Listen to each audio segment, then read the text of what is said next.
Hey guys, welcome back to the channel. I have another ECM repair, this time in a 2000 Toyota Tacoma 3.4. This is a B6 four-wheel drive. This is sent to me from Javier. I don't have his address, so I cannot tell you the state that he's at, but I think that's good enough.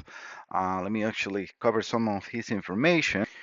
All right, his concern is we have an intermittent no star on the trunk, on the truck, crank no star, and no fiber reference to igniter.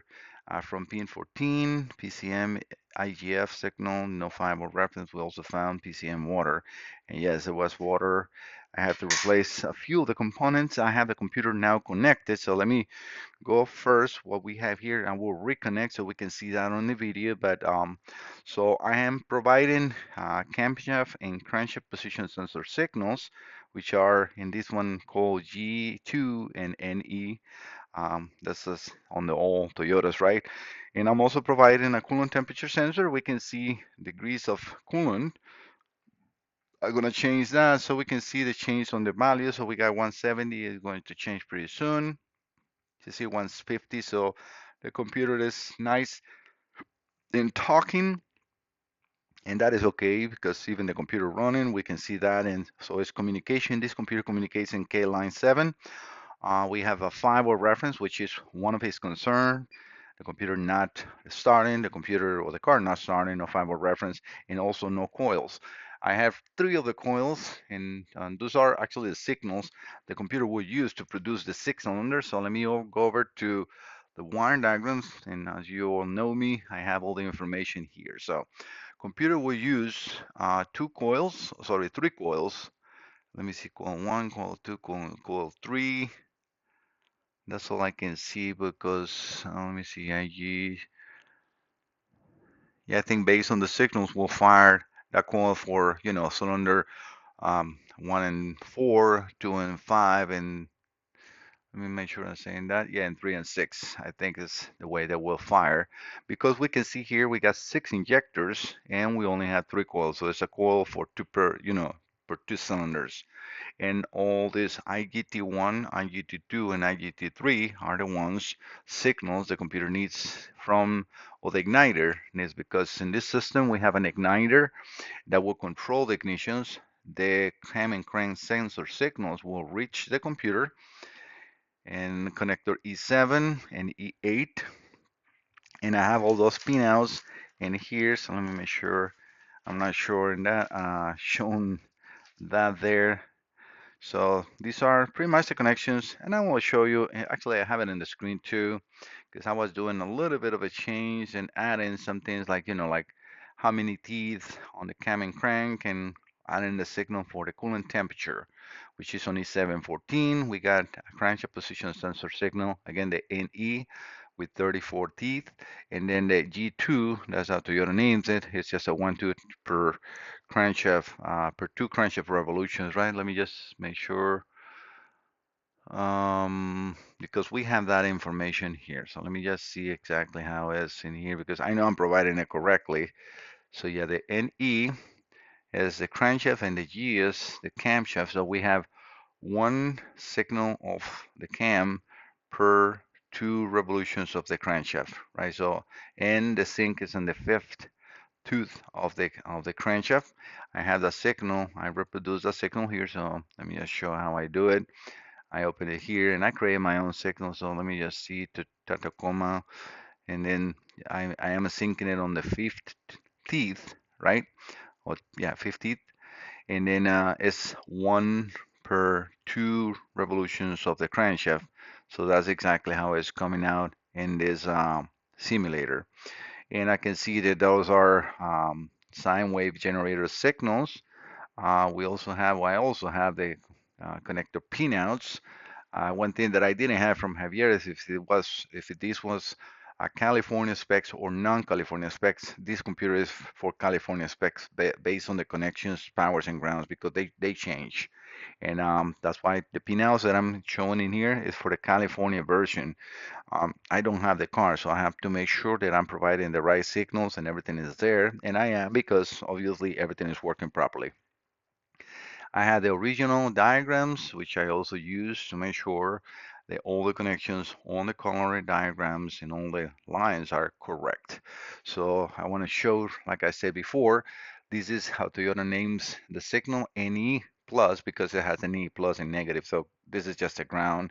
And if we go over to the other page, which is this is a PDF, so I cannot do that in here. So let me go back to the previous page. We can see how that ground is shared in between the cam and the cam and the crankshaft, but the signals are not. So it's just a sensor ground. For my tests, I don't need it because all I need is those inputs into the computer to be able to run it, right? So, and then in G10, yes, we have, sorry, in E10, A10, we got the G2, which is the camshaft sensor signal.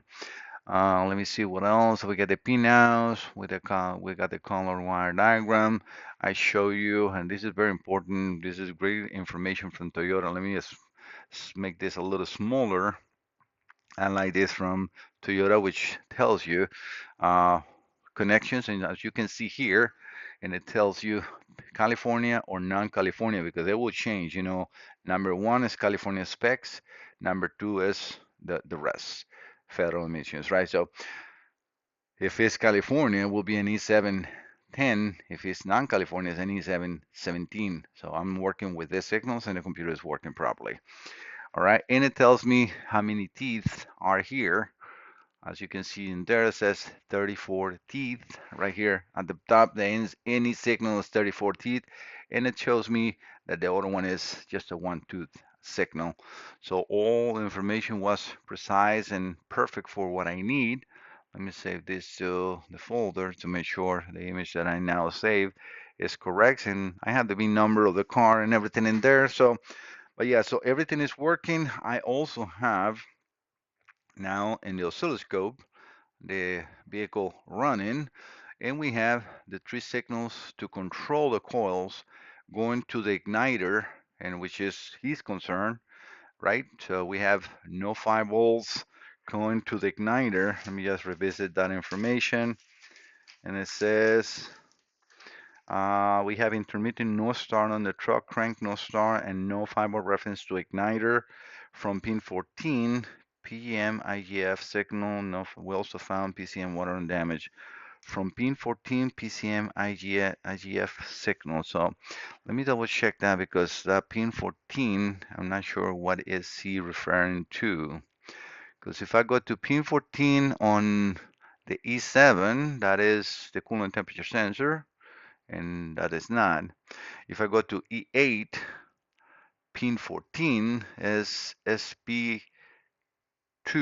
Let me see what SP2 is, and that's the vehicle speed sensor. So that doesn't match any of my pinouts from pin 14 because it doesn't, like, I mean, if we see here, no crank, no start, and no 5-volt reference to igniter from pin 14 PCM.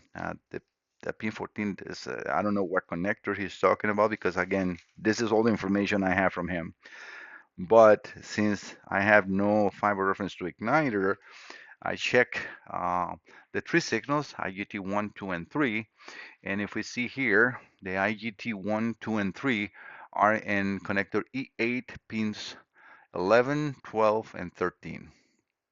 So that's 11, 12, and 13, not 14. And those goes to the igniter. So if we follow those lines, are 12, 13, and 14 here. So if we go to the previous page, which is where the igniter is, I'm going to make this a little bigger. So we got, let me see, it's 13, 14, and 15. So we got, let me see, yeah, IGT3, IGT2, and IGT1. So this is the command from the computer to the igniter. Besides that, obviously the igniter needs a battery positive, not a 5-volt reference. So in pin 9, you will have a 12 volts of battery voltage and then a good ground in pin 3. So this is what the computer needs. The igniter needs. This also needs a tag signal coming from the computer, and then we also need to have the confirmation because when the coils are firing, the igniter will send a signal back to the computer on the IGF, and that is confirmation of firing. the computer will not run if we don't have those. So we have a good igniter fiber reference signal. We got a good fiber reference. So Javier, now your computer is working 100%. So I'm going to turn the RPMs off so we can see the no more coils, and then the signal will disappear on the screen. So that was live. I'm going to turn the computer off, so we are going to lose the coolant temperature reading momentarily. Remember, this is an old computer, so it takes a little longer to disconnect. Let me power off. All right, so we're going to power off. As you can see, no more fiber reference in there. Come on, scanner. You see, like right now, it's no support, no support because it's not really connected. So I'm not sure why it's keeping a still that signal in there because if I go back, there is no communication with the computer, and we can see all that here. I mean, it's power off. So I'm going to completely go out and show you how I connect in here. Like that, we can also show Javier that everything is working good. So the scanner MCI is right there. So this is just a Bluetooth connection over to the Phoenix Max. In this one, okay, let me power up the computer. All right, so we power up. We immediately have fiber reference. So everything in there is good. I can run the computer because that's the scanner. It has nothing to do with the computer running or not. I can run the computer. We can see the three signals for the coil, and those three signals are there, all perfect. I can actually put even a cursor to see what the amplitude of that waveform, and is indeed fiber reference. So we got a 0 to 4 volts. I can measure the red channel too, and they're all fiber references. You know, this is a signal.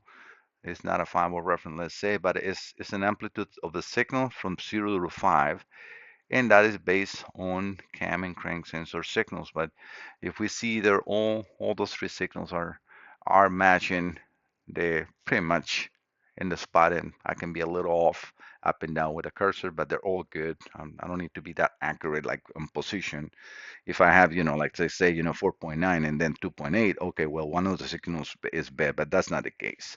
All right, so we are going to select Toyota, and this is just so he can see that we can communicate with the vehicle, because this computer does not do auto ID, at least not with just the computer here. All right, so I'm going to select Toyota,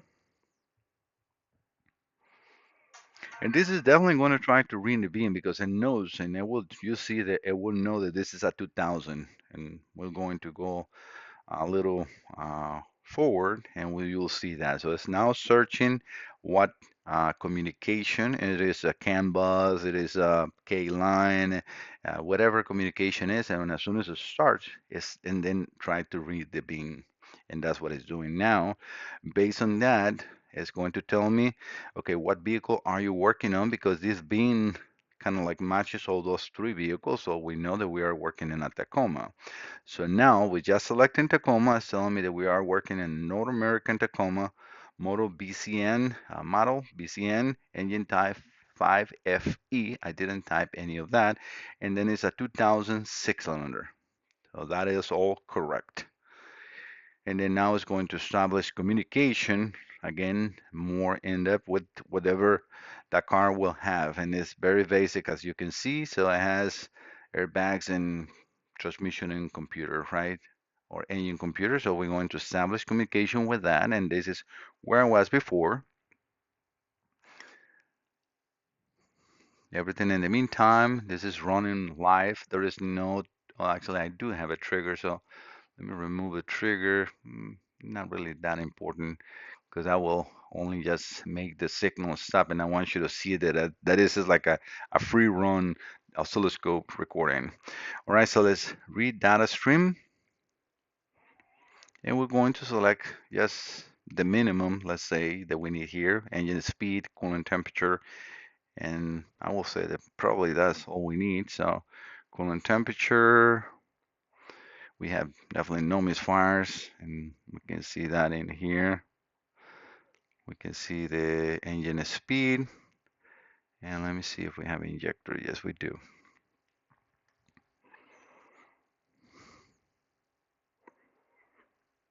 This is going now to populate the coolant temperatures. It's showing that there is no misfires, which is good. We got the engine speed, and it's showing 8.4 milliseconds of injection. Why is that? Well, it's doing that because I don't have a massive flow sensor connected, and I don't need it. For what his concerns or Javier's concerns were, I don't need to populate that because remember, this is all pin by pin. So I don't want to spend hours and hours because I mean, realistically, by not knowing that this computer was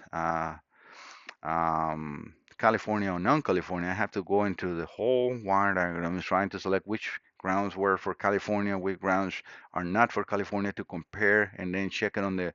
It was a very time-consuming selection without knowing that, and the bean didn't tell me that either. So let me just show you what I'm talking about. So this is what I do. I go over into the diagrams and I go which ones are California and non-California, and then going into the pins on the computer and see if I have a ground on pin 882 and I didn't, or sorry, 8816. That is for the non-California, and that's how I establish if it was or not a California or non-California vehicle. But yeah, everything is connected and everything is working. We got the signals that he was missing. I will again, I can even add the IGF. Let me just see because no, the IGF will be produced by the igniter, not by the computer. So in this case, let me just put one alligator clip in here. I'm going to remove one of those signals, and let's pick up the green one, and I'm going to now connect that to the IGF, which in this vehicle is in all connector E8 but in pin 25, and see what the computer is doing with that. As far as I think it will just have a fiber reference expecting to be pulled down by the igniter, but again, that's just a guess. So let me connect that, and I'll be right back. All right, guys. Again, as I said, also I move that third channel on the oscilloscope over to the IGF signal, which is again produced by the igniter. But what is happening is the computer is sending a fiber reference, and we can see that in here. So let me put a cursor in there. So that green channel right now and the IGF pin E825. All right, so E825, that's IGF, is a 5-volt reference, 4.4 volts, waiting for the igniter to pull down to confirm that the coils are working. And if we go over to, again, the wire diagram, we can see this on the color wire diagrams how that is. So again, the computer will send 3 commands to control the coils. The igniter, knowing that the coils are firing, when these signals, fire, because we will have a confirmation from the coil, then it will tell the same igniter will send a signal or pull that signal down to ground every time an ignition confirmation happens. So every time it fires one, it also makes, I'm here, okay, yes, I fire, I fire, I fire, I fire. So it will do it 6 times. And that's what that signal is waiting. But yes, so the 5 volts, kind of 5 volts, 4.4 is there. So again, Javier, this is just the last piece of the puzzle. Everything is working indeed. I have complete control. I can change the RPMs, and let me just raise RPM a little more. And we can see now that that is going into like 1,000 RPMs, and that just will make more signals on the screen for those coils. And we can see now that they're firing very quickly. This is now just a 5-volt reference for that IGF, but it's because I moved on wire. But everything is good. All right, guys, thank you so much for visiting the channel. I hope that you like the information and you can see what I'm also showing in here. I think that I mentioned that we have water damage, and I didn't show this on the image because the computer is now nice and clean and repaired. So yes, these are the areas. Let me just zoom a little more that we can see. I mean, I replaced diodes and capacitors and 2 ICs that were damaged due to the water intrusion. But luckily for Javier and for the owner of the computer, because I think Javier is a repair facility. But yeah, we can see, the extent of the damage. shorted. This wasn't even possible to read to see what it was. Luckily for me, I have saved folders to motor computers, and I knew how that was, so I was able to get and and repair all the areas. Let me just show you repairs, like how the board now looks after repairs. So as you can see, nice and clean. And just to show the rest, all the board where it was, I mean, you would not even ever notice that anything happened on this computer. All parts are original, and everything is testing and working as I proved in the video, all working 100%. All right, guys, thank you so much for visiting the channel. Don't forget to subscribe. See you next time. Bye bye.